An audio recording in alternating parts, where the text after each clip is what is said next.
你好，欢迎收看《新闻面对面》，我是谢仲。来，一看给你介绍今天要请到的特别来宾，左边第一位立法委员陈亭妃，五哥好，大家好。前民众党中央委员张义善，五哥好，大家好。时事评论周伟航老师，大家好。右边为你邀请到台北市议员张志刚，大家晚安。资深媒体人周明玉，五哥好，大家好。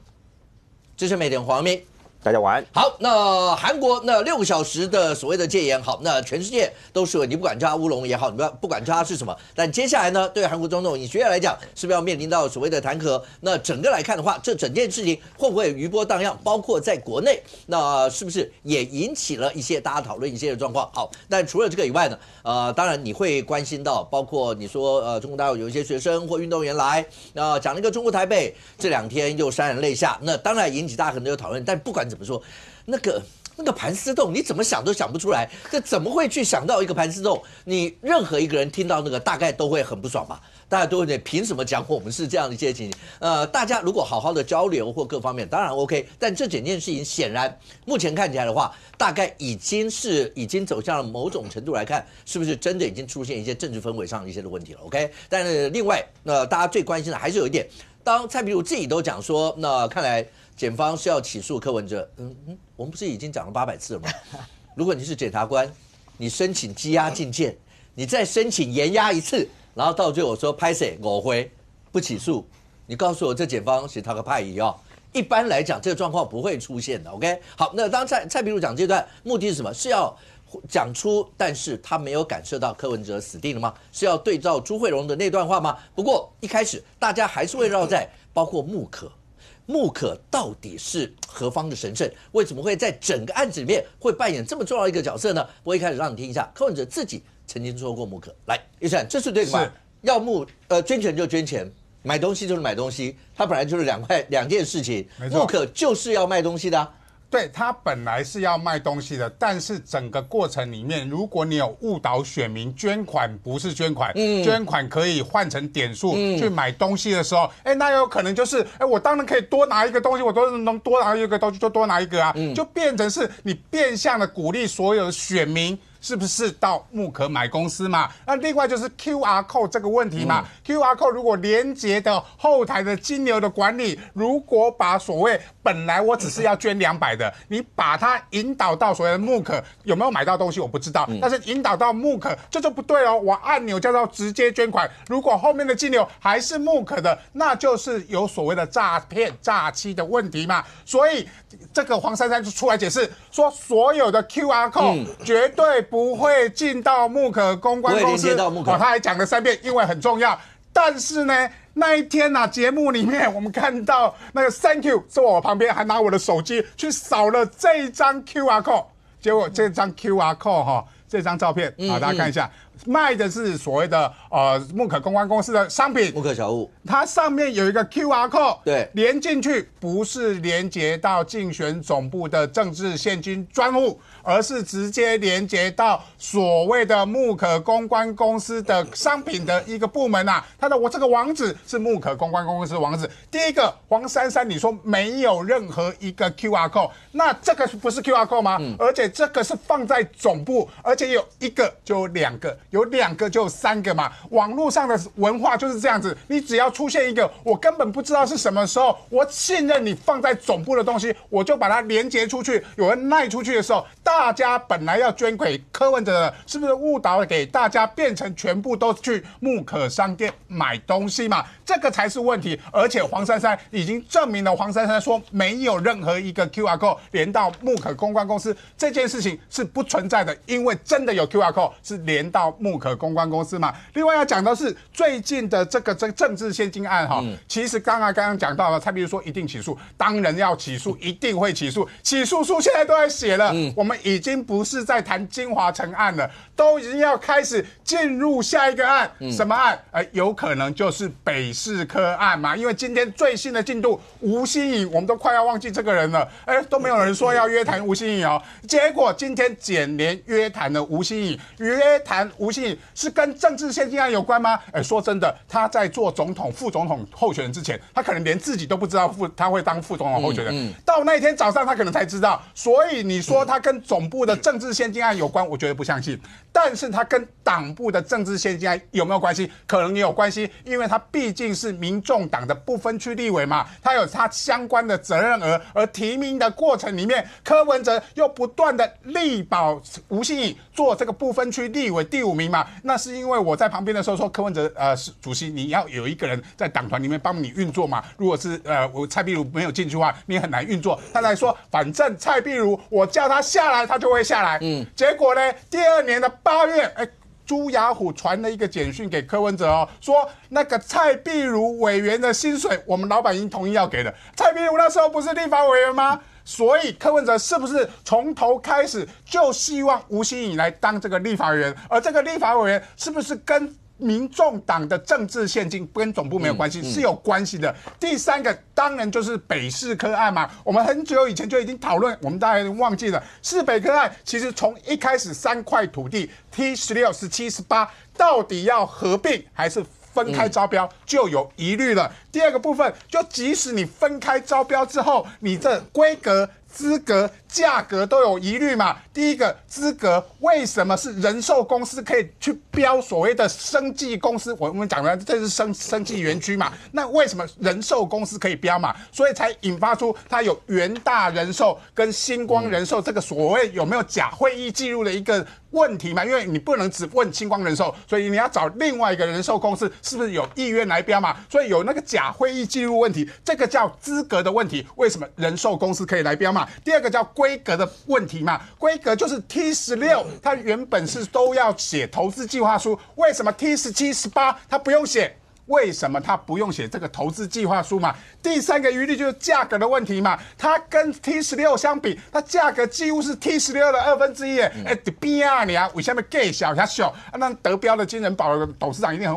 啊，为什么我拿那一块土地要比别人贵上1倍？这个东西当然这第3个疑虑包含现在开发我要讲的是到现在为止，星光人寿标到的那一块土地都还没有开发，都在养小草，都在长小草。星光人寿都已经被所谓的台新都要并了，在并了之后都还没有开发这块土地，你为什么大家会质疑说你柯文哲是否在这个过程里面有图利到星光集团的疑虑，是大家举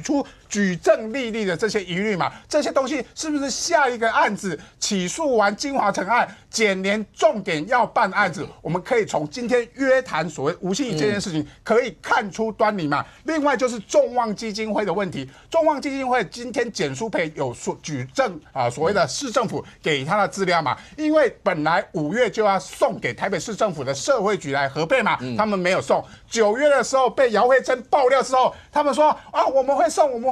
那我们会送的时候，我们会开董事会。结果董事长现在被羁押，他们开什么董事会？结果果然没有一个会计师敢签他们的账啊！我是会计师也不签啊，要不然哪时候又被你们告了？端木正就被你们告了，所以会计师没有签证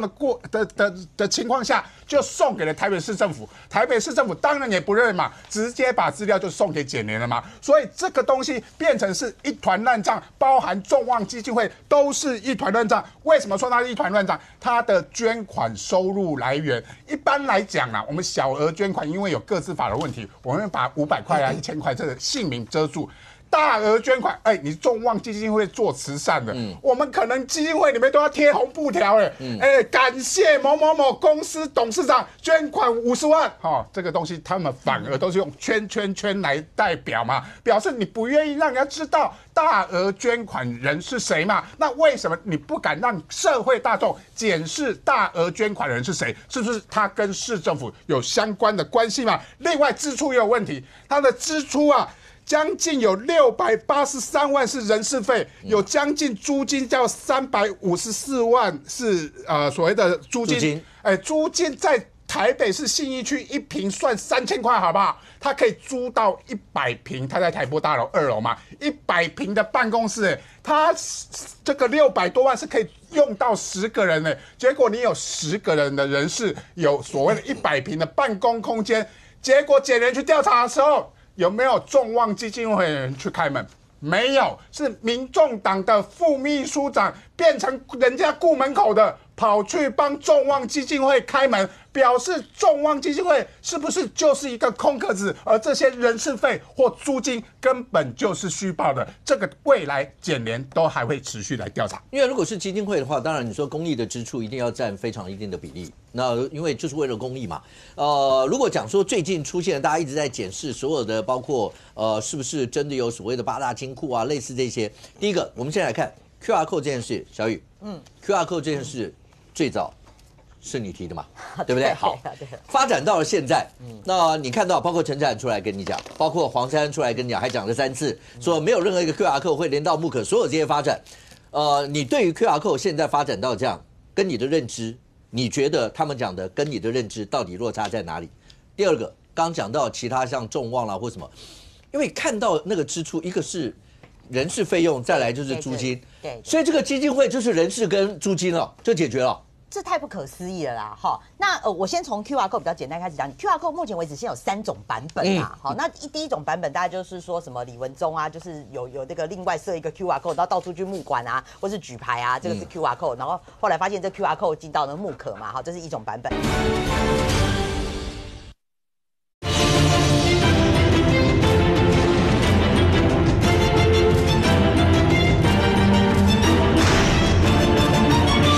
另外设一个 QR code， 然后到处去募款啊，或是举牌啊，这个是 QR code。然后后来发现这 QR code 进到了木可嘛，好，这是一种版本。第二种版本呢，就是讲说这个QR code 后来被换掉，就换掉嘛，好，就是换。那这个怎么换呢？然后就换到进到木可公司。第三个就是说，你去扫那个什么众望基金会，然后但是它会进到后台，然后后台呢，这个再去请款的这个部分，大概总而言之 QR code 有好几个版本啊，但是还是要等起诉书啦。那我必须讲，刚刚讲嘛。最简单的就是说，我们如果都不涉及到钱哦，直接讲说 QR code 到底有没有连接到木可公司？前天黄珊珊就非常生气，还出来讲了3次，因为很重要。他说 QR code 绝对没有连接到木可公司。不好意思，那个当天晚上这个陈柏惟就直接找了那个连接，就告诉你，对啊，就一扫啊，就马上就被打脸哎。我们都还没有讲到钱哎，只有讲到说 QR code 到底有没有连接到木可公司。马上就被打脸了啊！我就觉得说，连这么低阶的这个他们都搞不清楚。他会跟你讲说，那就算你说那个在靳总那个 QR code， 我们本来就是有卖小物啊，所以那个 QR code 会到木可公司，因为木可公司就是要卖小物的。那但是其他的 QR code 本身设定的就是为了要政治献金的，那是另外一个 QR code 啊。对，因为刚刚那个刚刚那个影片他那个后面还没有讲完，他其实重要的原文柯文哲是讲说，从斗内我们里也可以进入木可好店，从斗内我们里面，因为柯文哲他当时大家就觉得很奇怪嘛，你干嘛设计那个 PB 啊？那个 PB 其实你要买东西就买东西，那你要捐钱就捐钱，那你还要再设一个 PB， 然后他自己有坦诚说，因为你把 PB 变成钱，你还要多一个行政成本，所以他才决定说我不要那么麻烦，我干脆就设立一个木可，然后说木可他就讲说我们就是来卖东西的，可是他自己讲，突然又讲到一句话说，从斗内我们里面也可以进入木可好店。那你这就被人家就语句就被人家抓到啊！那你明明是卖东西的店，那为什么斗内我们就可以进到木可好店？就知道他原文是斗内就是斗内，对，要买东西的就是买东西，这就应该这样。对，这让我想起蒋经国那时候讲的那段话，还记得吗？那2个1块钱，他走出门，结果摔了一跤，结果就回去问他奶奶说，这哪一个是要买酱油的，哪一个是要买醋的？然后他奶奶就说，你脑子怎么那么死啊？不就是钱吗？你就去买。他说不是，该买酱油就买酱油。该买醋的就买醋，虽然同样是1块钱，但不能够混。这跟我刚刚一开始听柯文哲讲那段，那个逻辑跟蒋经国讲出来有点像，是斗内就斗内，捐就捐，对，买东西就买东西，非常清楚。OK， 但是现在看起来是不是真的还是这么清楚？这是为什么大家会讨论成这样的一个原因吗？确实啊，那你除了木可有问题之外，众望嘛，那我觉得最有趣的是说，他刚开始众望啊，包括你的捐款啊，就有3个版本，你知道吗？他都会拿3个版本。第一个当时是姚惠珍第一个提报的嘛，姚惠珍就当时他就讲说，这个他的预算表啦，预算表是他的收入是1900万那再来第二个他就是直接讲说，他的这个官网上面它的收入是1129万，然后在第三个是最新的，这个最新的是说社会局报出来的哈，是1137万。那我必须讲，其实基金会它也不大，然后基金会的钱也不算多，你说1000多万也不算多，那为什么你光是收入你就3种版本，就光它得成立2年呢？你光是2年你的收入就有3种版本哈。那今天当然最大条是这个啦，这个就是那个简书培说的啦哈，就说你的金额收入是1137万，可是呢你的支出1037万当中，你的人事支出就683万嘛，房屋租金就354万嘛哈，你这个才去换算哦，你光是换算你房屋租金1个月的话是29.5万，快30万了。对，它是在台波大楼而且坦白讲，它的那个它是应该是个 B， 应该是几 B 室啦，就是它不大，它不大，就不大，你要花30万，1个月要30万好，那你们应该养很多人。养很多人，不是30万的办公室，如果你知道那样算，刚才易善讲的是那个坪数1坪多少钱是换算出来嘛？对，台湾在台北，如果说你那个地方1坪是3000，那算是蛮好的地段了。是，然后我就算拿3000来算嘛，大概有100坪嘛，刚刚讲100坪，好啦，也许你再扣公社啦或者什么这些都扣掉，可是你不管怎么说，那里面应该也要有大概7、8、90个人吧？结果你赫然发现他的人事费，好，我们用人事费去推估，他683万，我们除以12个月嘛，那他等于说1个月的人事费是56万嘛，那56万你一个人如果领5、6万的话，大概9个到10个，那你聘这么多人，好，你聘9个到10个，我不知道算不算多，对基金会来讲，那还有你的这个房屋算多，一定多，很多，对，一般都很多都是像兼差的，兼差，对。那你到底所以应该做很多公益事业，对不对？对，因为他的活动9个人或10个人，他的支出绝对不是只有这个样子，应该还有很多活动费用啊。理论上应该是活动费用是答对了，所以他的支出就只有这样，他没有业务活动，他业务活动只有大家如果印象深刻，他只有1张发票，什么10万块，然后那个是什么庇护工厂要给一个什么老人机构的，所以。非常奇怪啊！那当然，你当然是违反那个捐助章程啦，你必须扶助弱势嘛。刚刚律师有讲了，就是你至少要60%嘛。对啊。所以你已经第一个是违法，第二个是大家觉得太奇怪了。如果说你有这么高的人事费，然后你又这么多的租金，你到底办了什么活动？好，那我就要讲，你说这个人事费，好，那我有董监事啊，就董监事你去查哈，那个李文忠是董事长，他有6名的董事哈，那包括什么谢明珠啊、蔡碧如啊，谢明珠说他就辞了嘛，而且谢明珠当时在辞的时候，他讲说他从来没有领过众望的1毛钱，他都没有领，因为然后蔡碧如说他只有领过出席的这种车马费，所以基本上这些董监事如果都没有拿钱的状况之下，然后你的人事支出高达683万那好，你说你养了什么戴瑜文这些员工，但是你没有办任何的活动啊。因为你刚刚讲收入如果要是1100多万的话，照那个他的章程那些来看的话，要有60%是做公益，对，所以应该是有600多万，对，是拿来做活动跟公益的支出。对，今天有帮他算嘛，你至少要622万要拿来做公益支出嘛，就没有啊，你就没有办任何活动啊，所以最后我要讲是说，你包括这个众望基金会，当时大家在成立的时候就已经画了很多的问号嘛，因为它成立是他当时成立的时候是在金华城这个案过了之后的隔1天，那当时就问说你成立这个1000万到底是怎么来的？当然外界也有怀疑说你是不是这个后谢，或是说这个所以基本上他从成立的这个金额一直到现在整个基金会的运作都充满了疑问OK。被告了哈我被告了哈，没有啊，严格来讲不是被告，他是报案，他报案。那请问一下，他报案不就表示的？因为好，这件事是起源于那时候你讲比特王的对，有个比特犬计划，对，讲那个什么1000万嘛，然后说是不是其实不是陆陈志汉的，然后是比特王频道，对，所以他们那时候他们就发了声明说绝非事实，子虚乌有，一定要告你告到底。好，我不知道是告到底还告到死啊，反正就是一定要告的。结果现在我有看那个吧，所以他是到高雄去报案。是不是？好，我1分钟讲完就好了哈，因为不要影响到公众。没关系，这也是公众议题啊，这是对公众议题。对啊，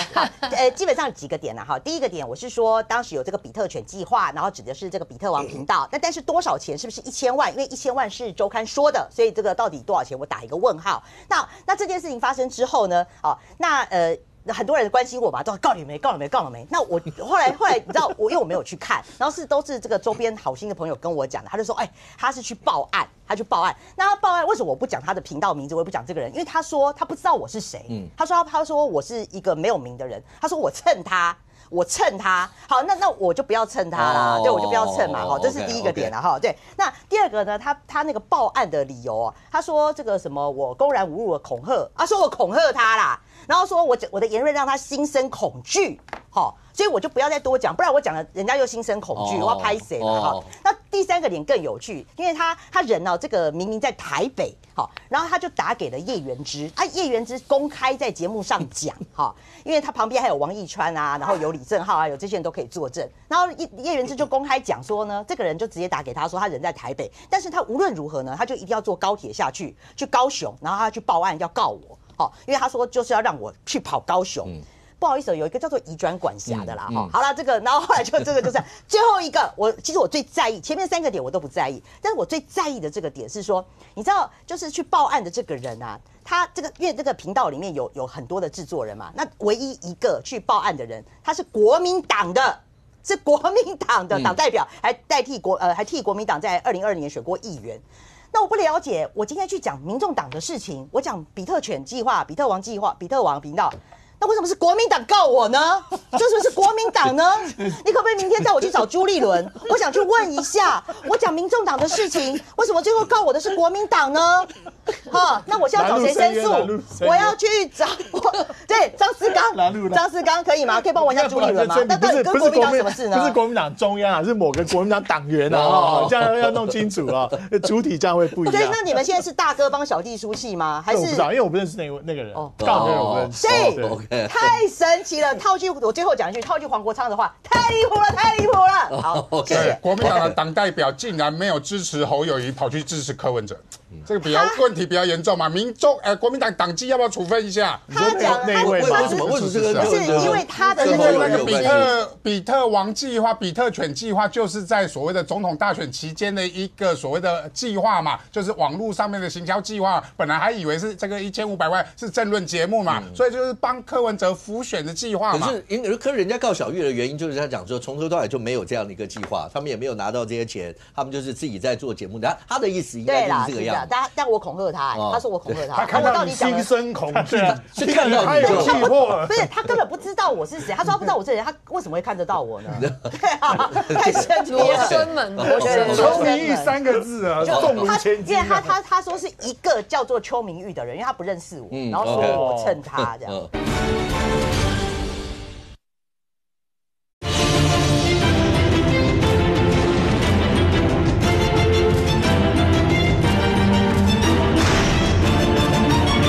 他说是一个叫做邱明玉的人，因为他不认识我，然后说我蹭他这样。好热，反正已经报案了。那所有的过程呢，就由包括警方、甚或检调，然后大家来调查这件事情到底是怎么一回事。可是这整件事情，刚才在讲到说，一路上大家都在钱的问题上打转。杨明，钱的问题一路打转到了现在，蔡壁如他那时就作证，检方现在是问完以后都很喜欢跟证人聊天哦。朱慧荣也聊一聊，其实蔡壁如也聊一聊。对，我觉得我们要体谅一下检察官啦。以这个案子来讲哦，检察官总不能去外面聊天跟人家说，我跟你讲柯文哲我办到怎么样，所以他就是跟证人聊。通常我觉得这个有点像是职业伤害啊，因为他每天都要花很长的时间。第一个问讯就是说传证人找资料，然后去爬书嘛，要不然就是他们内部那个侦查小组去做互动，所以呢，其实很少有了机会长时间跟其他的外人互动，那所以当你跟一些证人互动的时候，有时候我觉得这个叫侦查技巧，就是会讲一些就像上个礼拜大妈她讲的他会说，你看你4月份的时候为什么会跟这个柯文哲传赖传什么？其实跟案情不见得有关，但是有某种程度，这个你也知道，对，那有时候你就开始，检察官你怎么会知道？他就开始跟你讲，我告诉你这个怎么样，有时候侦讯一下，后来还变朋友的也还蛮多。我当然不是讲说大妈这个案子，我是说像这种案例就是说有时候检察官他也不见得非要每个人看到你说，嘿。这个怎么样？你认不认罪？不见得要用这个方式，他不用这么凶的跟你。没错，尤其是面对证人，因为证人通常是希望你能够配合，然后你能够把更多检察官希望能够得到的资讯曝光出来。所以呢，通常很多检察官又那个叫循循善诱，就是我是你的好朋友啦啊，这个案子你也很清楚，我也很清楚，我们就把这个案子把你知道的告诉我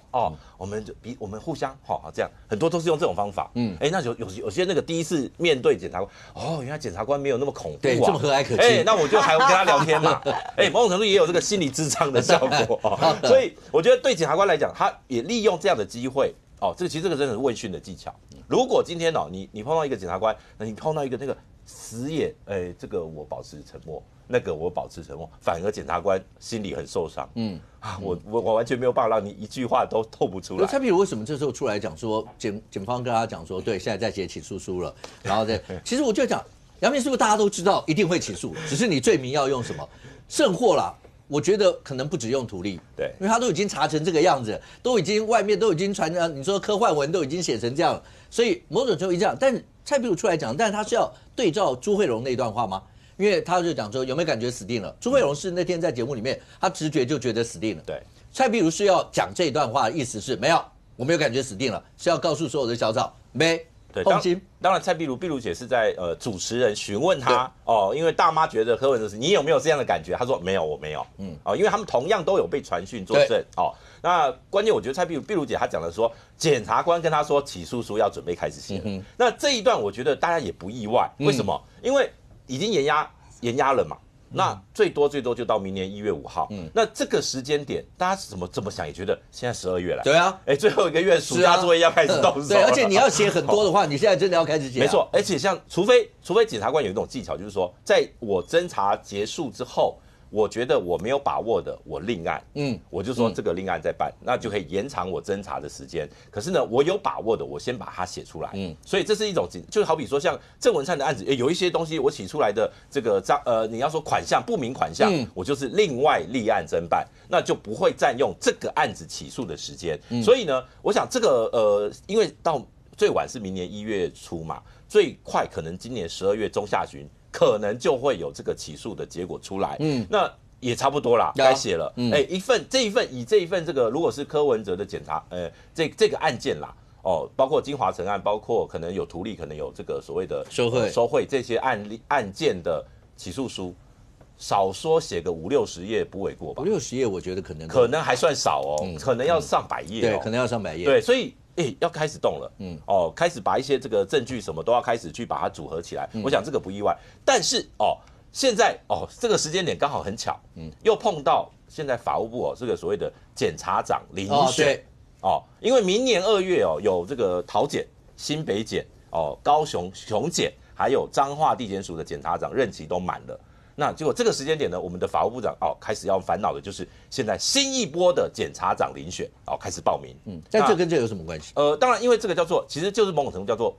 整个检察系统的大班风。好，那检察系统大班，这是赖总统上任后第一波的检察系统的人事调动。那当然就会很多有一些媒体就把焦点放在说哪些人报名，因为是12月2号报名截止。对，这次报名20多位的检察官，希望去争取这个检察长那其中呢有一位还真的跟柯文哲有关系。不是说跟柯文哲有关啦，是说跟这个案子牵连到了关系。是今年10月柯文哲的案子里面有传讯一位叫这个洪绍颖，是以前市府的机要，那他其实现在是职业的律师啦。那他当然就是配合去做这个证人传讯做证人，结果呢？法界人就认出来了，他的母亲是高雄高分检的检察官，叫李静文，而这位李检察官这次有报名这个检察长，所以这个有些媒体说，哇，这个李静文他办过什么案子？有一些很有名的比如说何建案，那包括这个2018年那个她是女检察官上军舰那个海军的陈德健有泄密案，她是。带队上军舰去查案，他给地方有一种叫铁娘子的作风这是一位被在这一波人士里面大家特别注意的。那另外一个呢，就是大家看到的是，因为是新任的法务部长，就是郑明谦上任半年了嘛，那郑明谦他是廉政署署长这样的经历，包括副署长、主秘他都做过，他在廉政署待了7年，所以很多人就特别注意，那是不是曾经在廉政署跟你共事过的这些会变成未来这个检察长的主轴主干哦，因为都是你的这个叫廉政帮哦。那里面还真的有。包括一位叫这个20多位里面有6位曾经在廉政署任职，大概将近1/4。那其中目前呼声比较高的，其中一个是廉政署的现任主秘叫孙志远，那还有一位呢是这个现在的法务部代理的主秘叫王以文。那这位王以文他过去办过那个当初军审案移到民间，那个第1起案件叫什么洪仲丘案。当时他是桃检的主任检察官，那他办案是就第一个能力强，第二个他还曾经是当选过这个法务部的模范公务员等等的，其实都非常能力都非常好啦。那未来，所以他们现在就锁定说，有这样的铁娘子的角色，有这个所谓廉政帮。那未来的检察长，因为明年至少动4个啦，就是包括6都就有4个，至少4个。那很可能还有一些其他异动，那可能大概最多会到10个的话，那整个检察系统的人事布局就会变成新任法务部长某种程度这叫赖总统上任后的检察系统的这个大班风会怎么看？我们很快就会介绍。OK， 田飞，请问一下，这整件事情刚才讲到 QR code 这些东西，是像那个大马老司机在我们节目里面也有讲到这些相关的一些问题。这到目前为止，你自己看像这样的一些的发展，对柯文哲来讲，那些金流真的是乾坤大挪移吗？你的感觉真的是乾坤大挪移到大家雾里看花了吗？那另外一段是这几天大家讲说4叉猫跟朱慧荣他们去吃火锅嘛，那吃火锅有人这样讲，这2个理论上是不太搭嘎在一起的。所以有人讲说，因为4叉猫连柯文哲不是在那个简讯里面都有讲过说，那跟那个朱慧荣讲说，你要有什么东西你就告诉我们，要不然4叉猫也会去查出来。所以有人讲说，这2个如果一联手。因为大马老师他那时候跟柯文哲在8月，他在我们这边讲，他对柯文哲还是寄予厚望，所以他告诉他说不行，你这样子会出事，什么什么的，他还去帮他看了不要几万笔的那些东西，18万笔。所以这2个如果是真的在一起，有人用结盟的话，那这查起账来不得了。不是不得了，是非常恐怖。因为其实我不知道说柯文哲到底知不知道说他整个政治现金是这样子的被。乾坤大挪移，然后这个账目现在账得如此不清不楚，到底柯文哲知不知道？好，我觉得这个部分，因为他本身是候选人嘛，那下面的人做了这些动作，是不是受益于他？还是自己把这些钱不知道移到哪里去哦？那其实我们都当过候选人，那其实，在政治现金这一块，他是非常清楚的。思刚也候选人过啊，我相信政治间该怎么样就怎么样，他没有什么模糊空间啊，没有模糊空间。基本上你说好，你今天在政治现金你募进来了，基本上斗内就是斗内，你卖东西就是卖东西。像我们也有选举小物嘛，有时候就是民众就会说啊。我们希望穿你身上穿的这一件，或是你戴的帽子，因为那不能送啊，因为那个30块以上就不能送嘛，所以我们就只好把它变成是选举小物下去卖。因为其实支持者或是一些粉丝，他都会这样子，希望跟你穿的一样，或是带你的东西等等，所以会有所谓的。那选举小物卖的那个钱是要进哪里？没有选举小物的钱还是要进政治现金里面啊，开那个收据，对啊，对吧？还是开收据嘛，对不对？对啊，就这些，只要选举过程这些都是进政治现金嘛。进政治现金，可是就是说你要写得很清楚，说这个部分可能就是一笔。你说在这个柯文哲的政治现金里面，最后有用了他的一个所谓募可里面，全部就是一大笔，叭叭叭叭下来，基本上。我们通常就会把它记录说，这一笔可能是我们卖了100件的衣服，然后政治现金进来，就会把它记录的会比较清楚。你们都没想要成立一个公司，然后去向木可公关，然后就去卖这些小物，然后钱会进木可这个完全是不可能。就是说，我们会有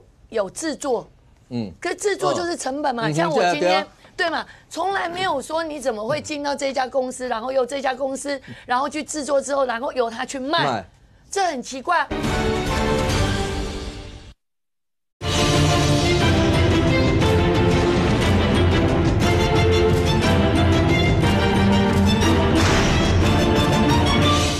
然后去制作之后，然后由他去卖，这很奇怪。通常就是说，好，我们一件衣服。可能制作是200块，那我们可能就是300，那多了100，我们扣掉成本嘛，那100就变成是政治现金，那200可能就是那个我们支出，我们那个账就要做的，我们的会计单位就要做得很清楚。所以大原则上，你们的脑子的想法就是很简单，我在选举的过程，就算是选举小物的所有的卖的那些东西，都是为了支应我在选举，我要去，因为选举花钱嘛，然后所有这些，所以都是入政治现金的这些，那不会有任何一家公司，因为如果是成立一家民间公司的话，像木可公关，它就是一个盈利法人。没错，理论上进了那家公司就是那家公司的钱对，它就是营它就不业税，是你的，对啊，对啊，不是所以你们头上不会有人这样用的钱，对啊。就要背得很清楚，那一条线是很清楚的。你政治人物的政治现金，就是说，在你竞选总部所卖的东西就是这个样，从来没有说你在另外再成立一家公司，然后再做这样的，可以，那就是属于那家公司的所得。对啊。好，你所有你要报，你就要报国税局所得。你可以说啊，那个柯文哲就跟我合作，我卖他的他的肖像权，就是这个整个赋予给你木可，那可以，你就要讲得很清楚。那么木可就是说，好，我未来可能我盈利的所得多少，我会捐给柯文哲当他的选举，那么柯文哲也要去开政治现金给木可，是这样子的。刚刚小玉有说的，就是说，你其实大家一个逻辑非常清楚，一路走到现在，看多那么多的基金会，当你一个基金会可以人事支出到683万，那个是6成多大的基金会，你可以用600多，我们先不估说他到底用了这笔。这个收入里面的多少作为人事支出？我们光说你一个基金会有683万的人事支出，这就是大的。当然，这就是大的。那你大的，你不可能你的账可以做到这么简单，说只有人事支出，只有租金，其他都没有。这个不可能，基金会没有业务啊。对啊，你完全没有业务啊，就纯吃饭，对，变成纯养人一个基金会，连开门都要叫民众党的副秘书长徐府去开门哦，你看多大多好的缺啊！对，所以说你今天在这个基金会，它变成是难怪会让人家质疑，就是说你到底这个基金会你在做什么？只是纯养人吗？可是纯养人为什么他会计可以报得过去？因为每年基金会都要报账啊，都要报会计记录啊，那为什么报得过？奇怪了，我也觉得。我这边稍微再补充一下，刚刚义三哥这个他的板子在这，他就说，你看这是他的这个捐助的啦，基金会捐助的，你看到他大笔的像这个有一个450万，对，然后还有一个100多万的，他都是叉圈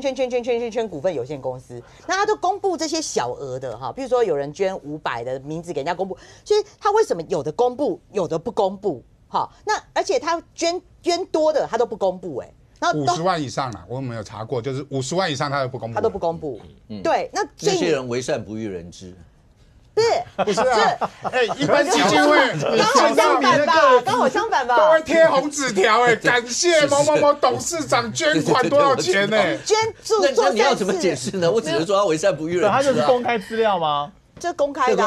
公开资料啊，对啊，而且这还可以抵税，然后你又做善事，你捐慈善基金会，为什么你不公布名字啊？又是捐给政治单位。对，那还有为什么他应该要公布？不是他的那个主管机关，他报给主管机关之后，一定要全部呈现嘛？对，所以就没有会计师就帮他签呐。对，所以这样不是找不到会计师帮他签？没有，应该是他对外公布把那些把那个圈起来了。这个是社会局提供给简书培议员的，所以是他们送给社会局，可能就是这个版本了。不可能，不可能，你送给社会局，因为我们自己都做过类似的，小时候都做过类似的工作，一定都要你怎么报税监机关，怎么报就主管机关。有一种可能，因为这个会牵扯到有一种可能是那个捐款人他在你是否愿意配合公布的部分勾不愿意。对，我就讲他为善不欲人知嘛，就是个资法的，现在要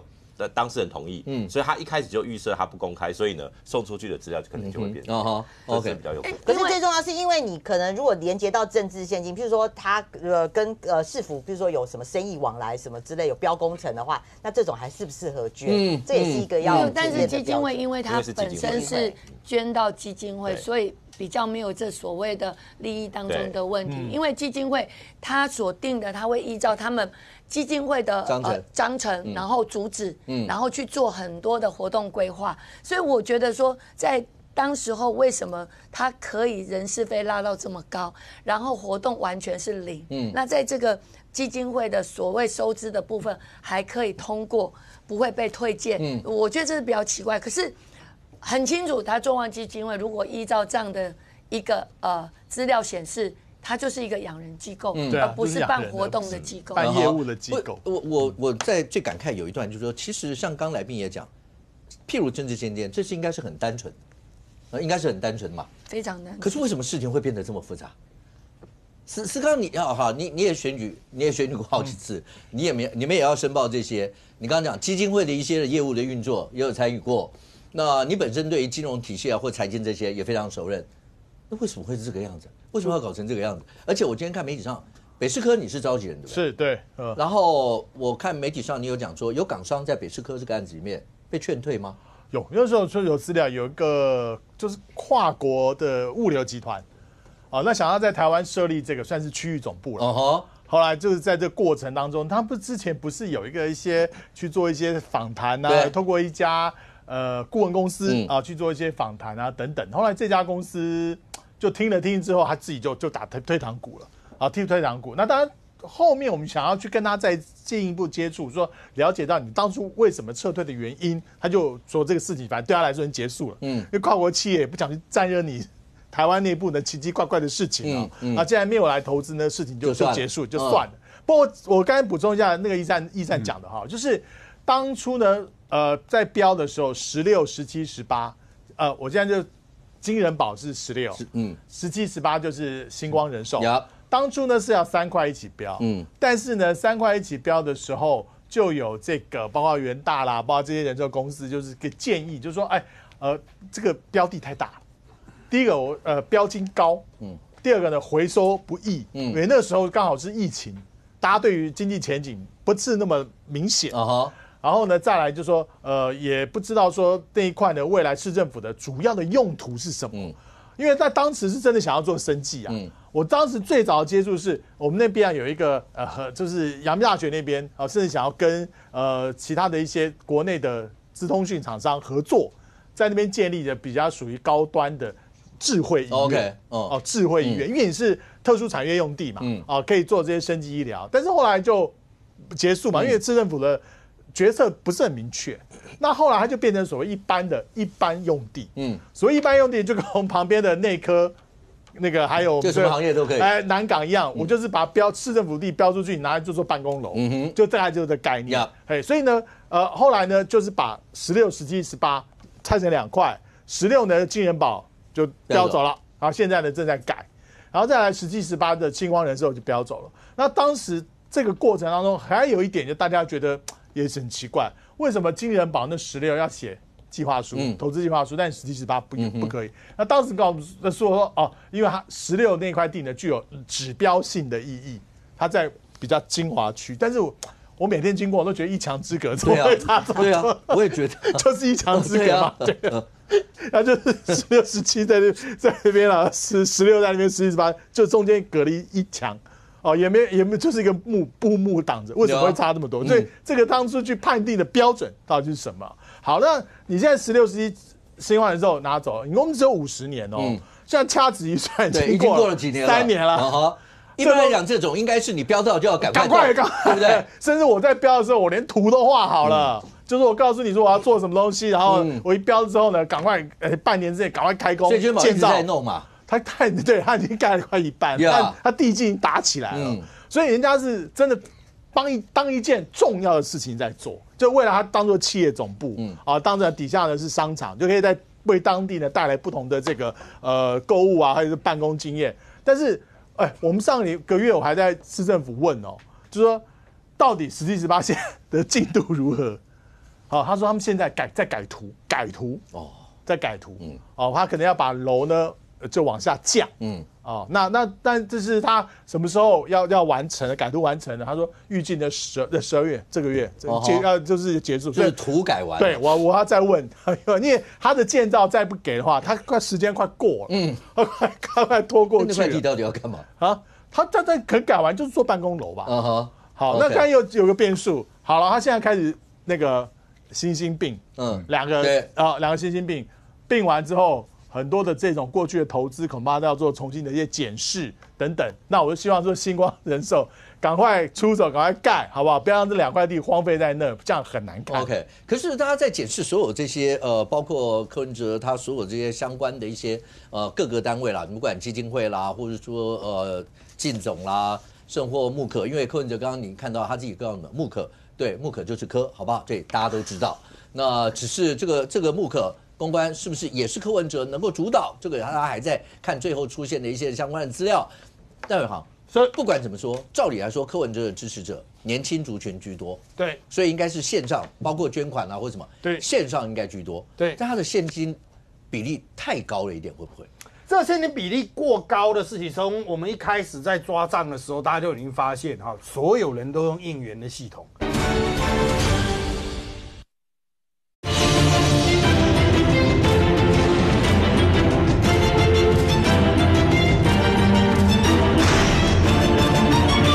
大家就已经发现哈，所有人都用应援的系统，就他勾现金的特别多。那柯文哲有说啊，就是 key 错了啦，手误哈。对，但你要这么多，他自己也觉得现金这么多是怪的，对，是怪的。但他的解释就是 key 错了。可是这么多人在不同的地点同时去 key 错，哦，这在逻辑上就有一点说不通啊！哈，就是如果你是说某一个地方的党部在输入的时候错了，哦，那就算了，全部一起出现一个集体的现象，就比较难以解释。也就是说，超出我们科学正常的预期嘛，就有人犯错啊，这个挂掉那个怎么样啊，这个都正常。那最近呢，林冠年他又抓到了一个比较特别的部分，但是他并没有去具体讲出原因。我们来看他做的这个比例表，叫做现金比数去除以匿名的比数。也就是说，假设你的现金有这么多的比数，那其中有多少是匿名？就是匿名就总共现金是匿名的几倍？他一开始甚至还会有到15.7倍、16.9倍，也就是说匿名的很少。相对于整体用现金的来说，匿名少。要注意哦，并不是所有捐款哦，用现金的才会有匿名嘛，因为他就是透过了现场去2万块以下，我就支持你们啦，就匿名了这样子。好，但是他发现，在蓝白合正式破局之后的几天，出现了跟前面的这种峰值不太一样，原来都还会高到16啦、15倍这么多，可是突然呢，缩到了4倍到1.5倍之间，这个区间非常的稳定。你可以看到最后这些线跟前面的线比起来，完全不一样。这个部分要怎么解释？科学上一定有一个合理的理由，集体这么多的小草，因为大家也知道，他最后2天号称是进了4万笔，是不是？4万笔的捐款，特别是那个200、100的。好，那到底是什么样的力量去造成了这个现象？林冠年他的怀疑是说，是不是因为确定蓝白合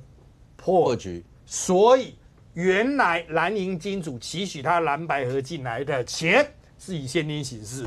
这个时候他赶快把它打散成无数的2万笔以下，分几天再持续的把它算进去进他的账，才会出现匿名占现金比数就是非常稳定的情形。他的可能大家说有实际有多少人是这个现金进来的，我就再搭一个固定额度的匿名。那到最后面有大量现金进来，我就再搭大量匿名。所以他就最后2天的账，他还是维持在一个非常接近的比例，就大概1点多、2点多这样的比例，是不是这样子的技术做账？然而这当然需要进一步的这个实际的验证啊这只是一个就是我们看到一个现象去做的这个不合理性的推估，就有点像刚才的这个基金会完全没有业务，只是养人，拼命领薪水。然后在这历来都没有任何人觉得奇怪，没有任何这个可能跟基金会相关的人说，奇怪，我钱捐进去有做什么善事吗？没有，这个都捐钱的这佛心道完全不在意，只要捐了就功德圆满。所以像这类型的状况，其实就是目前我个人认为，像这个大概也不会是林冠年他自己本人这么有 sense，吃饱闲的在跑，应该是有人提示他了，你要不要朝这个方向去找了也就是说现在会出来窝里反的会越来越多，但他们剑指的真的是柯文哲吗？不见得，也许是经手人。谁来负责做这一块？为什么？民众党现在12月7号，毕竟有一番党内的选举要进行，很多事情都可能跟这个党内选举是有呼应的关系。OK， 在未来来讲的话，我12月7号快到了。所以12月7号这一次党代表选举跟民主党内部的权力结构会产生什么样一些的变化？那大家都在观察着这一段。那这一段好，那10月7号以后到底会是什么样？大家也在观察这一点。但是在这几天，其实在国内引起很大一些的讨论，就是中国大陆有一些学生，然后运动员从马龙他们来，不可讳言。你说像马龙，毕竟你说世界桌球冠军，他一定有他的一些尤其在年轻族群里面像这样一些影响力。但是过程当中，就是因为讲到我们的棒球，马龙讲了台湾队，但那个复旦大学的那个女学生，她就讲那个中国台北。可是这整件事一路往下，再加上到了清华大学去，大家有没有拿国旗啊这些？然后好像现场也有看到有5星旗的，然后所有这些的一些比较，然后包括那这2天对那复旦大学的孩子讲说，那看到说是不是因为讲了中国台北，然后要被行政处分？媒体上讲潸然泪下，所有这些，奕善。现在这整件事情已经变得很复杂了。对，以前被翁小玲搞到，我都不想承认我是清华大学的学生毕业的我是硕士毕业的。现在今天这几天非常开心我们清华大学的大学生果然是有 guts 的直接让所谓的访台团这一团体验到台湾什么叫做民主的声音嘛。台湾这个地方，你爱拿国旗都拿国旗，台独旗也可以拿，你要拿5星旗也可以嘛。萧旭成人家拿给你一张国旗，你就拿来挥一挥嘛。你左边也可以拿一张5星旗，两边挥一挥啊，不是两边友好吗？所以萧旭成这个动作是非常不智的，直接说拿国旗叫专制，这是非常不宜的一个所谓的政治表态啦。另外就是说，中国的学生有没有所谓的统战认知？当然有嘛。如果说交流上面的对等，我们不应该谈政治的话，人家问到你棒球，你可以讲英文啊 ，Chinese Taipei 嘛，至少国际上面都讲 Chinese Taipei 嘛。你为什么故意把 Chinese Taipei？我们都讲中华台北，我也不期待你讲听台湾，也不期待你讲中华台北啦，回去被关也不好啦。但是你至少要讲英文嘛。他故意配合中国官方，就把 Chinese 台北变成叫做中国台北，才引发大规模大家的愤怒嘛。而且政治上面的问题就算了，你干嘛去访问中山女高的时候，你的媒体讲那个我们女高叫做盘丝洞？对啊，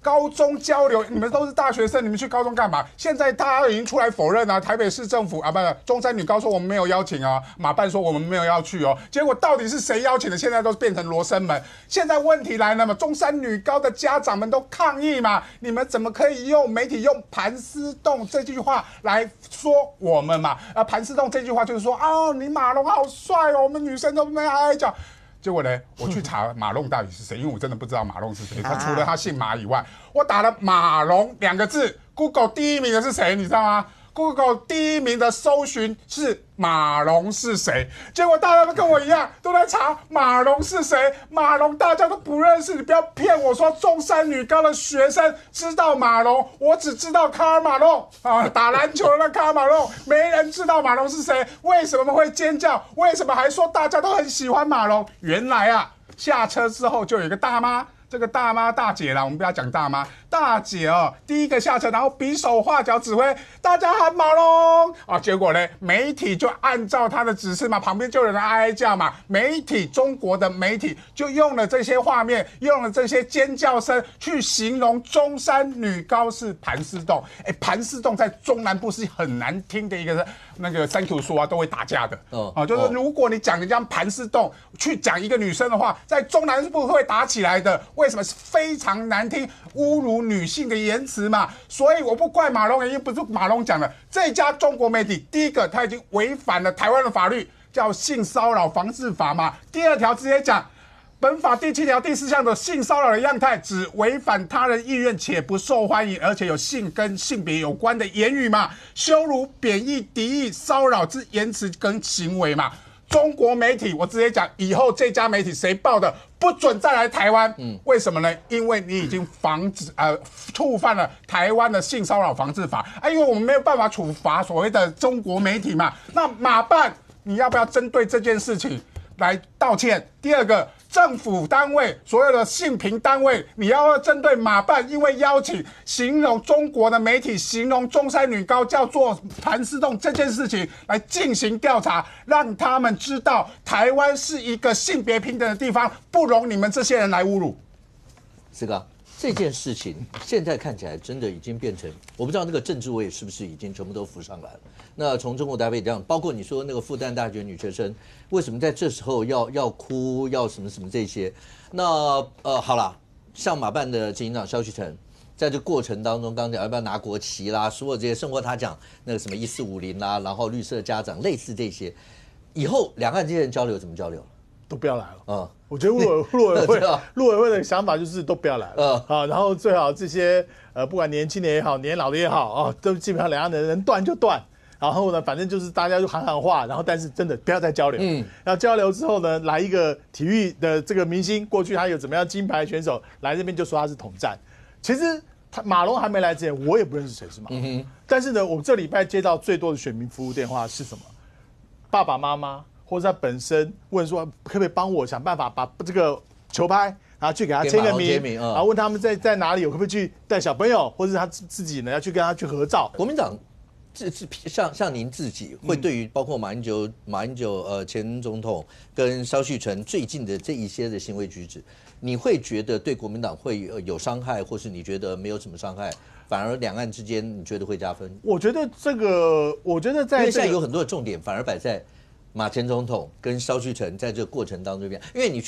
去老讲那个人家来的那些孩子、那些学生或什么，其实也没有什么，因为过几天他们就要回去了。他们对你来说，他毕竟就是那边的人做客人嘛。对，但是对马英九跟萧旭成来讲的话，他们的一言一行、一举一动，平心而论，某种程度一定会被跟国民党会拉上某种程度的连结。这个连结，我觉得国民党对于这样的交流活动基本上是赞成的。因为他们也没有去拜访什么政府机关、党政机构。也没有去做什么统战座谈，或是告诉你说一国两制多棒多棒，社会主义多好多好，它基本上就是校园为主。那这种校园的活动本来就是两岸之间最不应该有政治的在里面。那所有赋予政治的大概都是给予他解读的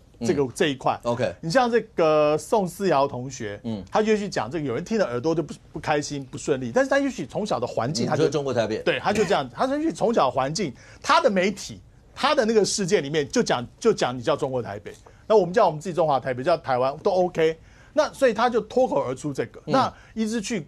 说这个人如何如何。那我觉得王世坚很好，王世坚民进党的，他在中常会说就何必呢？就代课嘛，何必去追了这个宋思瑶？但是我们的吴思瑶就是追着这宋思瑶，思瑶何苦难为难思瑶呢？所以就当成是一个现象，就像我们在网络里面。有看很多的大陆用语，什么数量啦、质量啦、渠道啦、管道啦、摄像头啊，这样视频啊、影片，他刚开始觉得不习惯嘛，然后当别人说你什么弯弯啊，或者说你什么阿贡啊等等阿罗啊，那大陆的网友刚开始看你们叫阿罗啊，那他后来也就知道，所以我觉得就是一个交流，你越不知道对方在想什么，你越要交流。小雨。我补充一下，因为我觉得会有一点误导，好像说，人家来交流，为什么我们要有这么对啊，有这么大的反应哦？其实我觉得从马龙开始一进来，然后呢，明明在现场可能在交流当中，人家说哇乒乓外交，然后萧旭成就说没有，是两岸外交，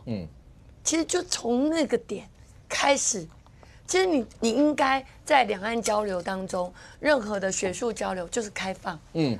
学生要讲什么就让他讲嘛。你要说这个乒乓外交是国外交，你就让他讲嘛。你为什么要现场去制止说没有是两岸外交？是从那个点开始，然后就把这整个所谓的两岸学术的一个交流，就搞得好像开始变调。就是说你萧旭成，因为这是马办办的。马办办的，所以你萧旭成扮演一个很重要的角色，所以你邀请来，然后你就开始在第一场就定调说，不是哦，你们要讲的要讲对哦，讲准哦，是两岸哦。那我觉得你就已经把所谓的来到台湾，人家要自由去发挥，我们台湾的学生要去讲的话，你跟他做了制止。那之后又衍生了所谓5星旗国旗的问题。然后再来又衍生到说盘丝洞的问题。其实我想他们现在说没有，那是中国网友、中国媒体这样的这一个写法跟做法。可是对于你今天他讲的这句话，那个是场子现场的状况跟那个情境。你今天马龙到了中山女高去做访问、去做交流，可是你说盘丝洞，这意思是什么？感觉是非常不愉快，非常不好的。那你说如果是这样子，中山女高的学生或是家长，他不能去做反应，没有去做抗议的话，那是不是就自认了说，哦，真的就像那个中国的网友，然后基本上对于我们就是这么的不尊重。你说今天看到任何一个这个体育明星马龙体育明星，大家想要去跟他讲都无可厚非，可是你为什么要用这样的一个形容词？那你用这样的形容词，当然大家就会去做一些抗议或是一些说法，听了都没欢喜呀。请问我可不可以问一下，从思刚刚字里行间会觉得说，民进党政府因为陆委会嘛，你刚刚提到陆委会，他们会觉得陆委会压根反正心里面就不太喜欢这些人来，然后只要有任何一些状况，陆委会后来现在是针对这些事情，好像讲马办以后就行政处分嘛，就不能再邀啦或什么。那他们觉得说，民进党执政之下，陆委会从头到尾就不喜欢有交流或者这些人来，是这样吗？没有，喜欢与不喜欢是另外一回事。重点是我有没有和你过来？我有没有让你过来嘛？我还是让你过来，我还是让你过来。你喜欢或不喜欢那是另外一回事。可是我还是让你过来了。那让你过来之后，你是不是有符合你当时候申请的一些原则跟条件？因为他们都要审核嘛，那是一个交流计划嘛。那你写这个交流计划，你里面你来的目的是什么？那有没有逾矩了？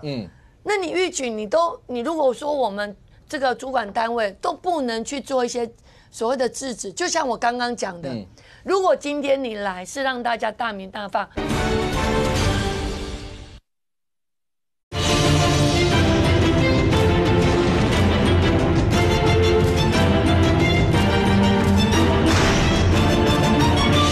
那你逾矩，你如果说我们这个主管单位都不能去做一些所谓的制止，就像我刚刚讲的，如果今天你来是让大家大鸣大放，哇，我们台湾学生说台湾学生的，大家互相冲击，那没有问题。可是现在不是，是一开始萧旭晨可能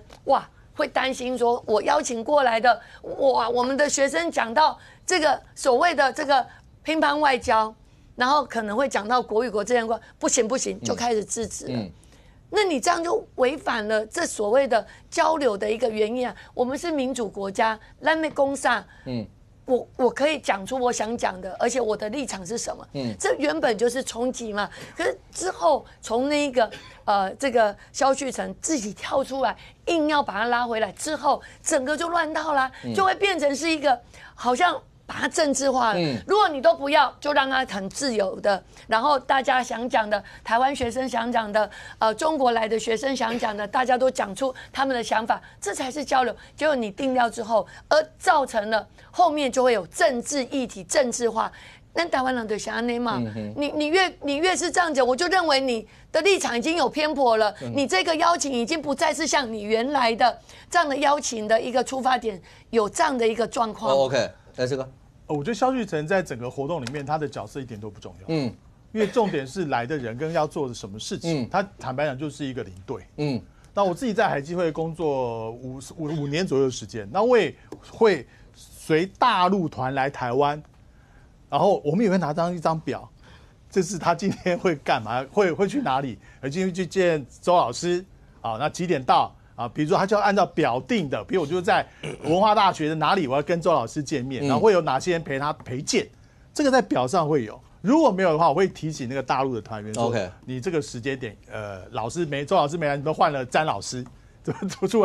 出现了，这个叫做目的不符。你可能要跟他谈有关于科技的问题，但你换了一个詹老师，你跟他谈统一的问题。这就是你目的不符。但是你看这一团人9天来，基本上就按照操课啊，就是我该去 A 的地方就去 A， 我什么时候该走就走，没有人脱团啊，没有人脱团啊，没有人会另外的去去另外去找自己的活动，另外开记者会啊。那我们说现在看到这些所谓的争议啊，大致上就是回应媒体记者 ，OK， 回应媒体记者，比如说刚刚委员讲的说乒乓外交，那赵旭成是两岸乒乓，就是所谓乒乓就是来来往往，有杀球也有接球，这叫乒乓。所以我觉得其实萧旭成的角色在这样活动里面是被某些人是刻意去放大，其实他一点都不重要。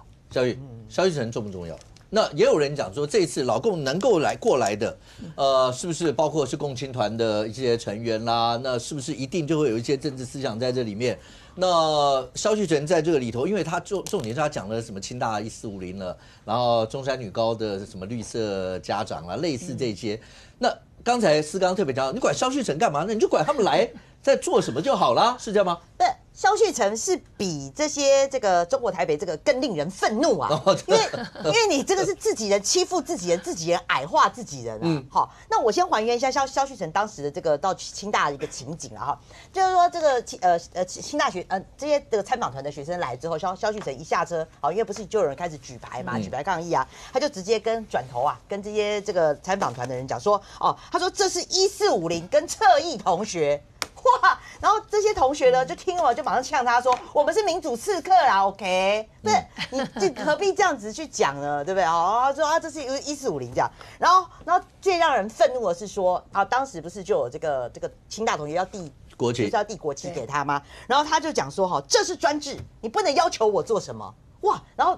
大家都问他说：“那你的中国是哪个中国？”他说：“是中华民国啊。”好，那来啊，你拿一下。他说：“你这是专制，你不能叫我拿。”对啊。这太奇怪了，因为你一直说你爱中华民国，然后你这个什么国旗为什么不能拿呢？那大家合理怀疑说，因为旁边呢有不知道是不是这个 C 好还是怎么样，不知道是中配还是说有中生啦哈，他们就拿的5星旗，那所以他看到拿5星旗，他就不拿。不是，我是认为说你今天是在我们自己的土地上面，那为什么你拿个国旗这到底有什么对你来讲是什么困难的？你可以看他那个表情，感觉好像那个好像是一个爆裂物，拿了会爆炸一样，他就一直不要。太奇怪，所以我觉得说什么他的行径会比这些中国学生，就像你说宋思瑶，那当然大家会合理怀疑，因为前一天马龙讲的，他就是复旦的那个学生了。对啦，就是复旦那个学生，那大家合理怀疑是说，因为前天马龙讲了台湾队，然后所以他要赶快去补，所以他就讲了一个中国台北，所以我就觉得说他有什么好哭的？搞不好回去他会被表扬啊，他有什么好哭的？那所以我说这些人当然可以理解，就是说他们的行径，他们的这个可能被交付的任务怎么样？但是你萧旭成你是自我矮化，所以我觉得更令人愤怒啊。那回过头来讲到中山女高啦哈。中山女高，因为今天早上我访问那个林亮君议员他也是中山女高的校友那他有讲到一点就是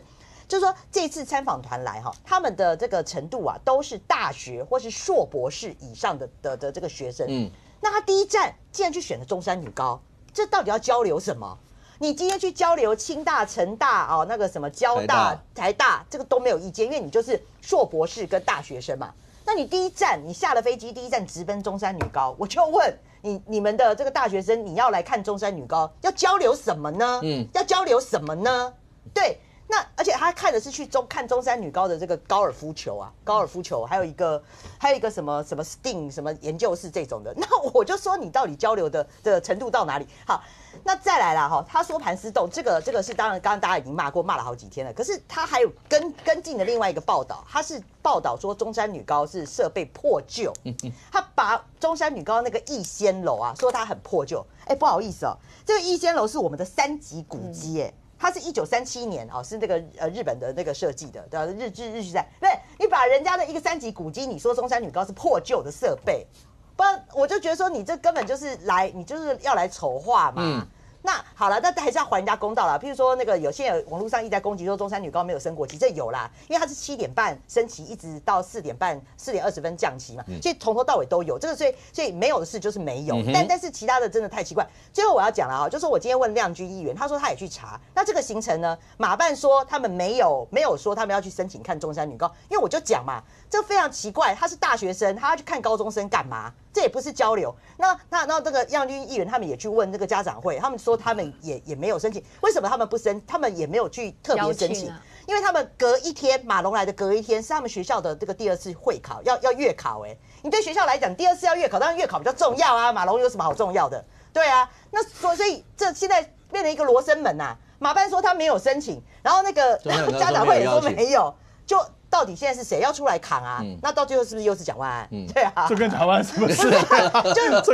到底形成到底是怎么样啊？没有，最近现在网络上已经有一篇文章在讲哦，就是因为蒋万安补助这个中山女高2亿多去做一个这个刚刚讲的一个 STEAM 的那个什么一个研究计划的办公室，所以呢可能是台北市政府塞过去的，现在已经把对象台北市政府，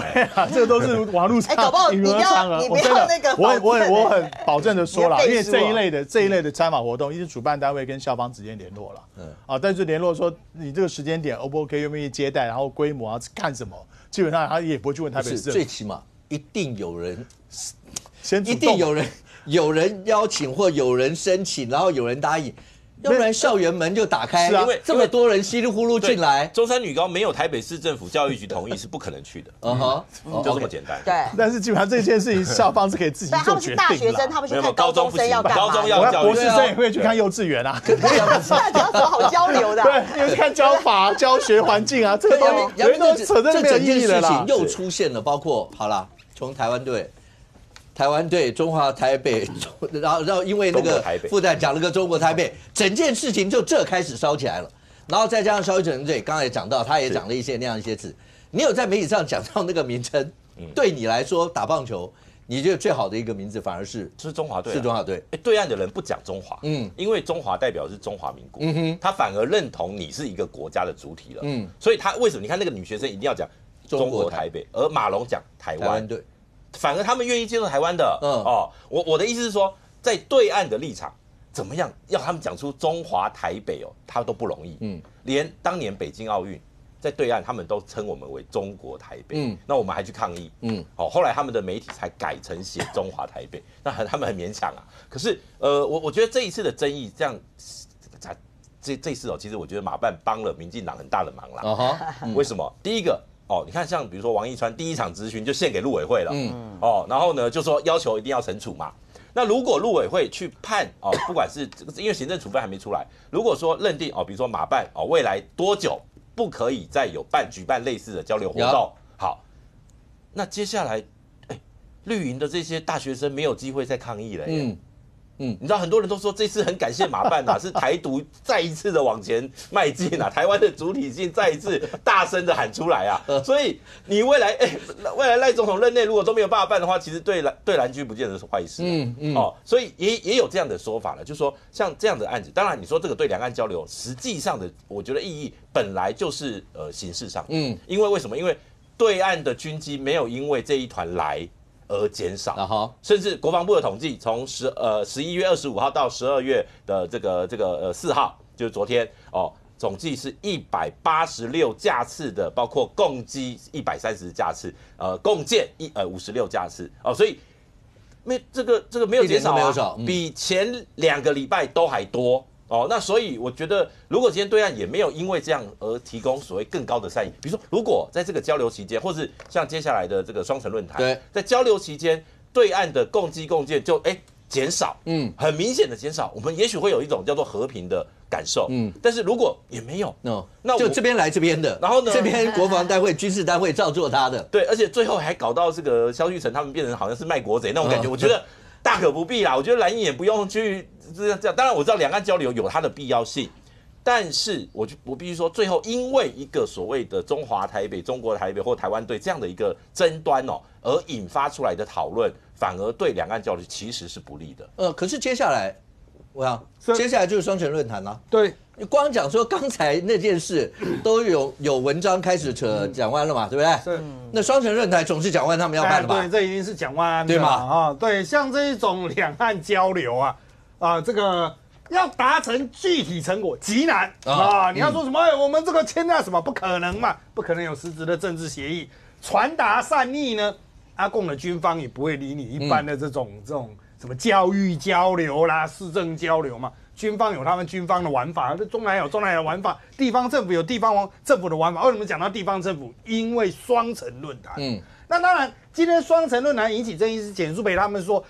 共又派他们的副市长，他们副市长有8个，就他们派他副市长华原来不对等，我们市长去那你派一个副市长来成何体统？当然，北市府的解释是说，除了一开始韩正之外，后面来台湾的都是副市长啊。那只有之前疫情启用连线的时候，号称与会，当然连线嘛，那对方市长没办法闪嘛，所以是对方的市长啊，那龚正啊，那个是市长。但当然大家也知道，中共的体制是市委书记才是真正的大啦，市长是也等于是副手这样的感觉，但至少要门当户对的感觉嘛，市长对市长嘛。好，那民进党提这个东西啊，与其说是你台北市哎呀被人家穿小鞋这样适合，不如说是提醒大家，双城论坛来喽。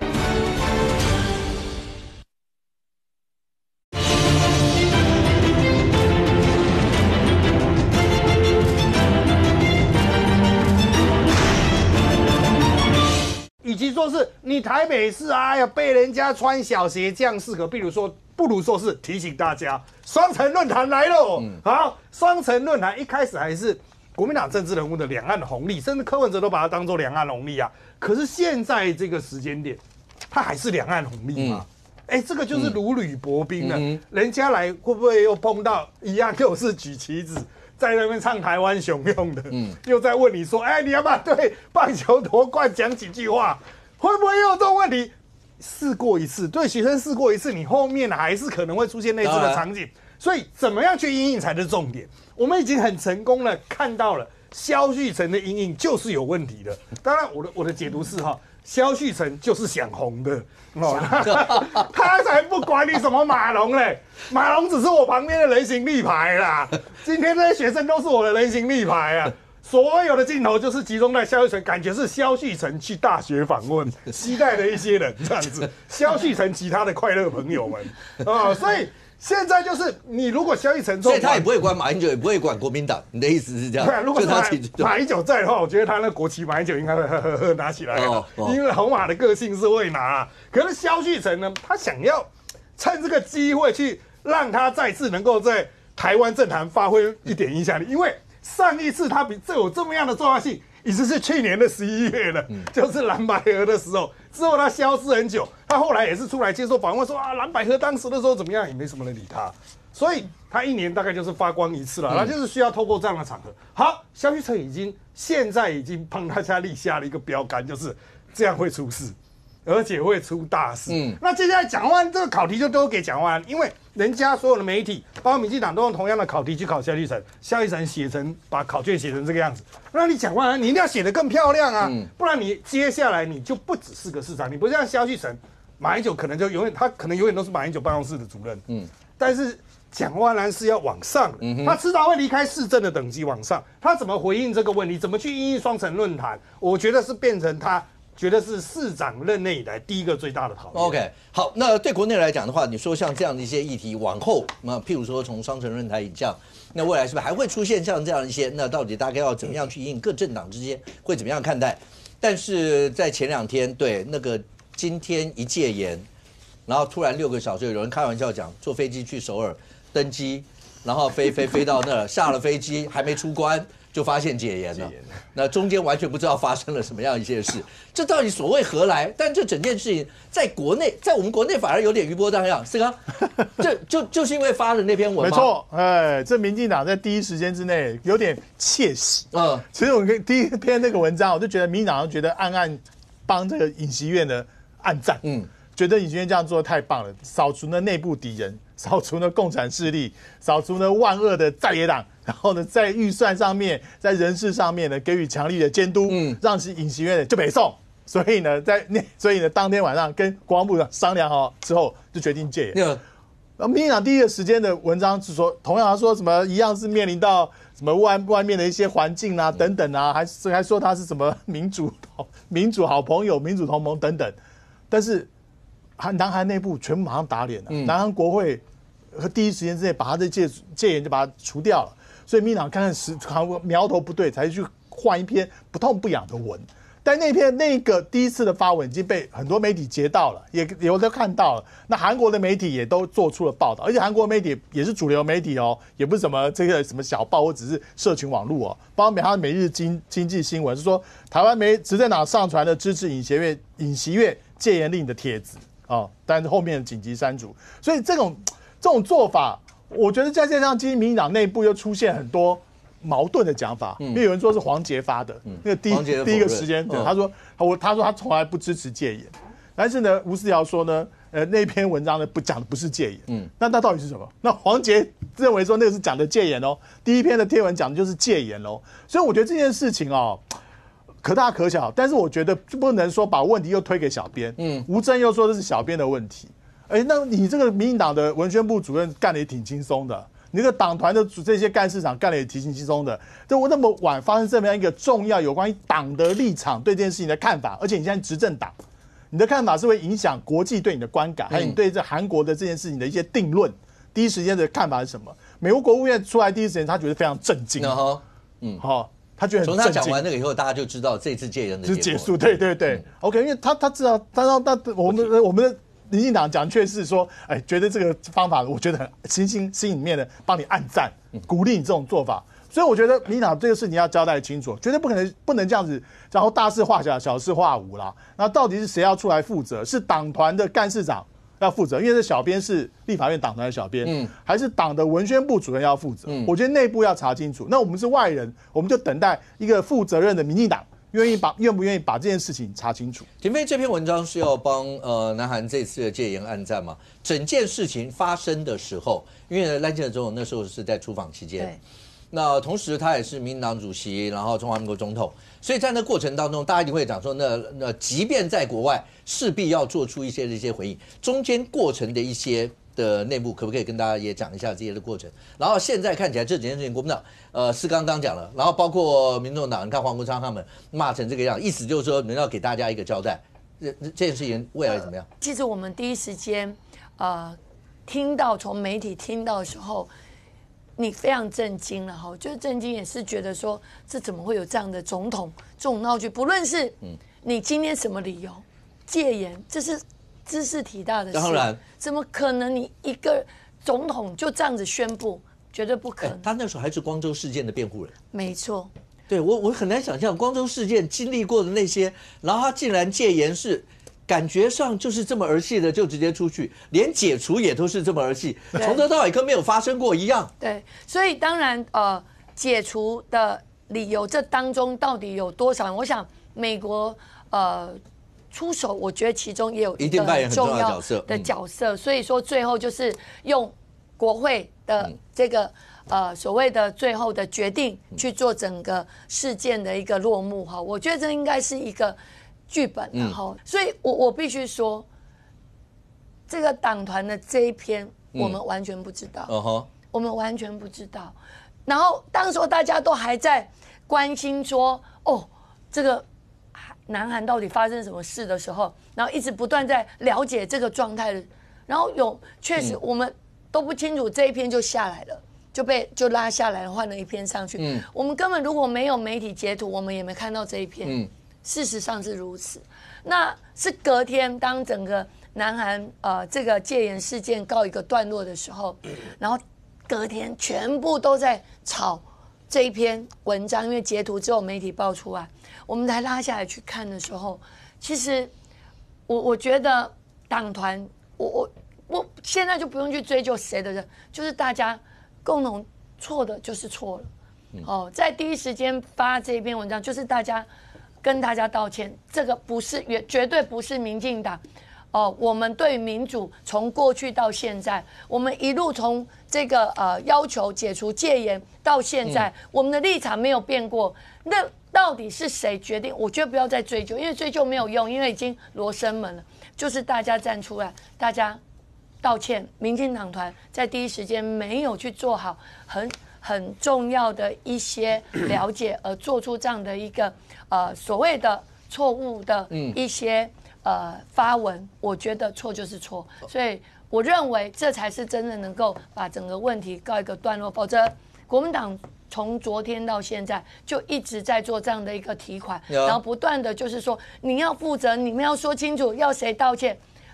我觉得党团就是一致性道歉，就是我们在当时候没有做好很审慎的一些做法，我们就是错了。可以吗？如果廷飞委员如果是他代表整个党的话，或者廷飞委员是党的那个领导者的话，干事长的话，基本上我觉得就不会出现这个文章，因为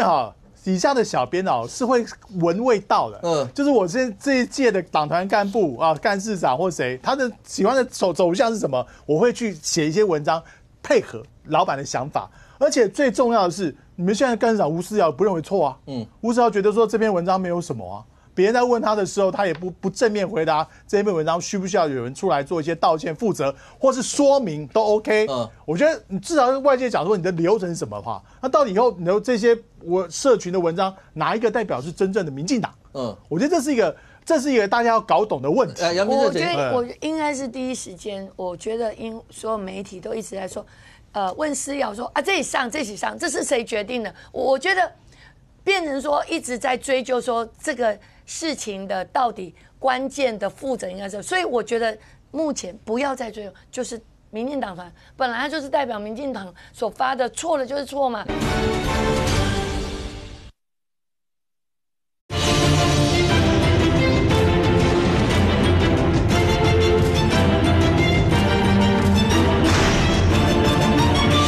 关键的负责应该是，所以我觉得目前不要再追究，就是民进党团本来就是代表民进党所发的，错了就是错嘛。然后我们不应该发这个文，就不应该发这个。我觉得没有任何推脱的责任。那个前总统陈水扁今天在脸书写了一句话，我觉得很有道理哦。会搞戒严的不是独裁者就是蠢蛋。好，那当然，也许尹锡悦是其中之一。那可能两个。对，那至于民进党团这个事件哦。那我是觉得第一个啦，因为我得到的讯息是他不是立委的发文啦，就是那篇不是立委发的，那是资深的助理，那是党团里面有助理发了文。那这个内控机制确实出了问题，而且这不是民进党第一次啊。今年9月2号，那时候这个柯文哲的事情正在火烧的时候，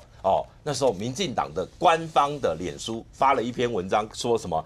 民众党没说的真相，然后呢帮北检发了很多的新闻稿一样嘛，那时候也被骂嘛，后来也删文了嘛，所以这不是第一次了。我觉得现在党内他们有一个说法，就是说其实是因为同温层太厚，所谓同温层太厚就是说大家都不觉得这有问题，于是呢就把它发出去了，然后发出去之后，那个排山倒海而来的质疑，发现不对了才删。那如果一直发生这样的事情，对执政党是很伤的，尤其这一次戒严不能开玩笑，当然，尤其他的第一段，我必须讲，这个是刚刚那边举他那个文章的第一段，为什么那么多韩国媒体会不高兴的原因？第一段他把尹锡悦的那个戒严是给予正当性，是说因为南韩的国会被亲北韩势力操控，而因此尹锡悦他宣布要戒严，为什么维护自由宪政体制？哇！这是给尹锡悦的肯定啊，所以我说哇，那么快就翻车。那当然幸好这篇文章已经下架了。那我觉得后续最关键的还是要把这整件事情避免再发生，否则对执政党真的很伤。好，那因为庭委员刚才讲说，整个错了就是错了这件事情，不计较这些。可是过程当中，当然我想以后大家会更谨慎这一块。但一善，大家现在在看尹锡悦，第一个，你哪来的底气敢干这样的事？第二个，现在不都说要弹劾吗？你看一下南韩的制度，如果这样算的话，2/3的国会议员300席要有200席，说要弹劾他。那天投票就是要解除戒严，是190席，是那里面当然有大概10几席是执政党的，对，所以如果要弹劾他，那还要有执政党的人再多10席的人过来，是。可是你这样算下去的话，执政党那尹锡悦他们的执政党，他们是已经表态说他们不见得会支持要弹劾，但是叫尹锡悦你给我退党。这是什么操作？对，要讲的是说，这个尹锡悦叫做自杀式的戒严，因为他有可能本来不可能被弹劾了，他因为之前的弹劾理由就是夫人贪污啦、干政啊，这些理由事实上是小的，现在增加一个理由叫做叛国，那这件事情就非常的大，叛国罪耶，所以用叛国罪来弹劾你的时候，正当性非常高，所以有190个议员当初所谓反对所谓的戒严呢，现在的在野党议员都出面说要来弹劾嘛，只要跑到8票到9票，那你觉得尹锡悦现在真的可以巩固所谓的韩国执政党国民力量党吗？因为他们今天有人说，不然你辞职好了，表示有人也觉得在内部里面非常不满尹锡悦嘛。因为如果是不逼他这样的话，下次选这些国会议员，搞不好连自己都会有危险。因为有70%以上的韩国民众，最近的民调，昨天的民调直接说尹锡悦下台，敢支持国会弹劾尹锡悦，各地都已经出现抗议浪潮了嘛。因为这件事情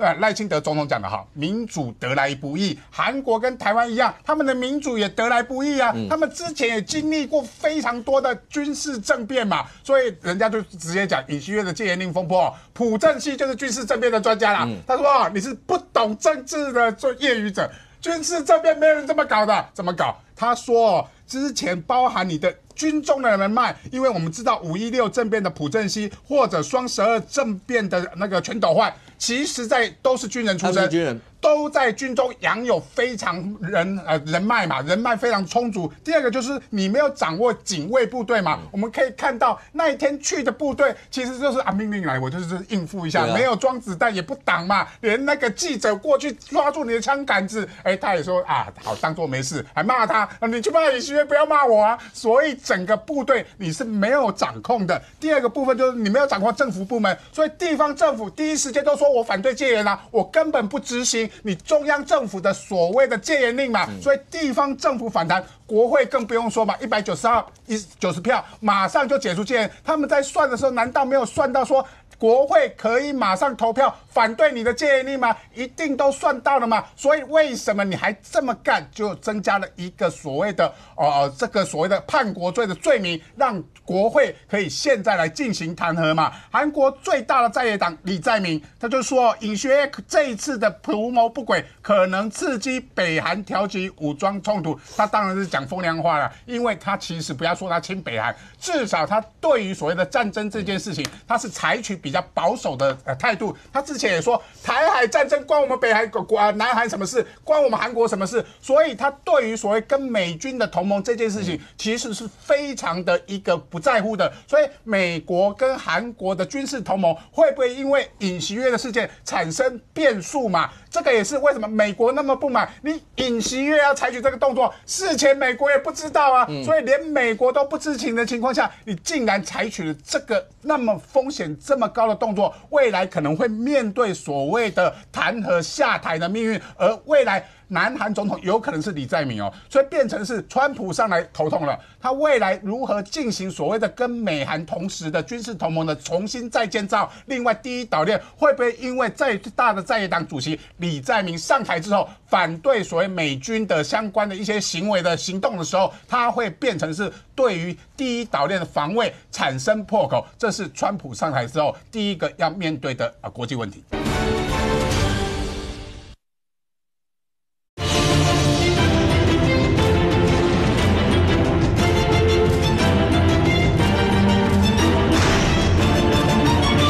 所以变成是川普上来头痛了，他未来如何进行所谓的跟美韩同时的军事同盟的重新再建造？另外，第一岛链会不会因为最大的在野党主席李在明上台之后，反对所谓美军的相关的一些行为的行动的时候，他会变成是对于第一岛链的防卫产生破口？这是川普上台之后第一个要面对的国际问题。小雨，这次的事情大家在开一个玩笑，跟高中同学，对，就大家有往来，吃吃饭、喝喝酒、聊聊天就算了，但是不见得大家要一起干大事儿。现在地表上最恐怖的生物就是高中同学，高中同学不要再联络了。好了，这次尹锡悦就做了一个这个史上最短命的戒严嘛，那当然有说这是这个国防部长啦，金龙显啊，但是现在看起来他不是高中同学了，他是他的学长。那他们是什么学长？是首尔的一个叫做冲研高中冲研，所以这边有个冲研派，冲研高中他高他一届的这个学长。先讲最新消息啊，这个金龙显呢，现在看起来已经被弃居保帅了啦，他就是已经这个请辞下台，而且他不止下台，他还要被弹劾，现在用内乱罪要来开始弹劾他，就很惨。那同样被弹劾的还有这个李祥敏啊，这李祥敏也是冲研派的他比尹锡悦小4岁，等于说是尹锡悦这个冲研高中的学弟。那其实尹锡悦真的蛮挺他的，因为大家印象深刻有那个梨泰院不是发生踩踏事件吗？就是他这个行政安全部长有点像我们的这种内政部长这样。那当时也是一片国内的声浪要他下台，可是尹锡悦当时就力保他。那现在呢，包括金龙显跟李祥敏这2个人都现在要被在野党用内乱罪来弹劾，而且都已经禁止出境了那另外冲研派的还有谁？包括总统警卫室的这个李忠浩啦也是学弟，然后还有一个反情报司令部的司令官吕尹兄还有一个77部司令部的这个司令官，这个是掌管军方情资的啦，一个叫卜忠善，这个都是冲严高中，所以他们有个冲严派。可是我必须讲啊，你以为你就是这些人，你就可以搞戒严干大事吗？你更不用讲这个金荣贤，他这个学长，他今年8月才接国防部长，屁股都还没坐热，然后就马上我要搞戒严，这也太，我是觉得很夸张了。可是为什么韩国有很多的议员为什么一定要弹劾他或什么？因为他们觉得尹锡悦会再搞一次，对，他们一直觉得他会再搞一次，这次都已经搞成这样了，他还会再搞一次？那这个当时大家的揣测啊，就是想要就怕预防避免他在做这种，所以意思就是一定要他走人就对了。OK， 伟阳，最后1分钟告诉我一下，难怪那毛泽东他们一直会做枪杆子出政权。是这次尹锡悦显然军方完全不挺啊，连出来的部队你一看就知道，那真的是出来点个外卖的感觉，他就是这个样子啊。是这个，我们大家都有在这个画面上看到了，韩国像我们退伍军人看到这装备啊，吓死了，怎么这么好啊？跟国军比起来天壤之别了啊！当然国军有现特的装备比较好，但显然韩国已经出动他们最精锐的大概几百人的部队了，这个是拐痛拐啊，就是707啊，这个特殊的部队。然而这个部队呢，有墙翻不过去的啊，破窗破了好几下都破不进去，显然就是不想打。让我想起当年我们演习嘛，以不流汗为原则，就是尽量的有一个行就好了。好，那当然这是为什么不流汗、失去军心，除了因为违反民主的这个基本理念之外，现在有一说了，这个尹锡悦总统在今年做了一个很错误的决定，就是他把明年的这个食物的那个副食费啊降低了，在台湾加不加都会被骂到臭头啊，韩国还把它降低了哈。这军人，韩国军人又跟台湾军人不一样，他们几乎没有放假，当兵1年半只放假1个月，所以基本上都在营区吃喝。你去降他的伙食费，谁要为你打仗呢？虽然他有加薪呐，但是伙食费降下来，因为天天都会感受到，所以他也在这个城市上，大家讲说没有军人会去挺他，大家巴不得他早点下来。所以啊，我们刚刚才讲到，其实过往的不管是兵变啊、戒严什么，能够成功都是先掌握部队。那现在根据一些现在正在进行的弹劾的听证会，尹锡悦这次动作可能只有他和国防部长2个人事前知情，连戒严司令都是看电视才知道的，所以这个仗要怎么打呢？这个实际上就技术上来说，像我们这种退伍军人就太不可思议，你这个人到底脑子里到底是装了什么东西啊？OK， 民主是真的没有办法去走回头路，所以当大家你曾经经历过戒严那段时间，就算我相信在座很多人，就算经历戒严是在戒严后段。你没有真的经历到最恐怖的前面一段，可是即便如此，你都知道台湾不可能再走回头路。所以当听到韩国这样的时候，很多人都会觉得，第一个想法，北韩是不是打仗了？对，要不然没有人会想到要去戒严嘛。对啊，结果没有想到不是，就为了那些荒唐的一些的理由。OK， 民主的常态，那就是要习惯这些。那未来来讲的话，好，包括刚才那些的纷争，那会怎么样往下走？那当然更重要一点，对国内来讲的话，那国内在政坛上面第3大政党，柯文哲主席，不管是政治现金、金华镇所有的案子。未来会怎么样？我们大家拭目以待。非常谢谢所有来宾，也非常谢谢观众你有收看《新闻这边》，我们明天见，拜拜。